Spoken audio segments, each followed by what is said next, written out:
ভারতের দিল্লিতে উত্তর নগরে তরুণ শর্মা নামের একটা ছেলে যুবক তা কি করছে, তার বাপে যে 11 বছরের একটা মুসলিম মেয়েকে ফানি ইয়ে মারছে, আপনার বেলুন ভরা ফানি মারছে তাদের উৎসবে।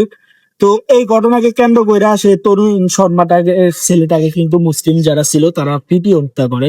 তো এই ঘটনা আবার দেখতেছি দিল্লিতে মানে কিছু উগ্রবাদী যারা আছে তারা কি করতেছে, মুসলিমের বাড়ি ঘর তারা ভাঙচুর করতেছে, ওরা আগুন জ্বালাই দিতেছে, মানুষটা হয়রানি করতেছে, বাড়িঘর ভাঙতেছে। এর তীব্র নিন্দা জানাই আমরা।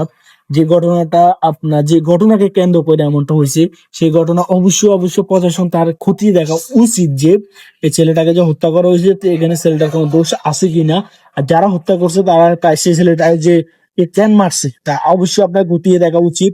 যারাই দোষী, যে মুসলিম হোক, হিন্দু হোক, খ্রিস্টান হোক, যেই দোষী তাকে অবশ্যই আইনের আওতায় আনা হোক। কিন্তু সেটা না কইরা আপনারা সাধারণ মুসলমানের উপরে যে এবং অত্যাচার করতেছে, এটা আপনাদের কি ধর্মে লেখা আছে না আমাদের ইসলাম ধর্মে লেখা আছে যে আপনাদের এই হিন্দু বাড়ি ঘরে আমরা হামলা করবো করতে, এমনটা কি কোথাও লেখা আছে? তো অবশ্যই অবশ্যই ধর্ম যার যার নিজের কাছে রাখেন, ধর্মীয় আবেগ ব্যবহার কইরা সাধারণ মানুষের জীবন হয়রানি কইরেন না, সাধারণ মানুষের কষ্টে উপার্জিত সম্পদ গুলা ধ্বংস কইরেন না।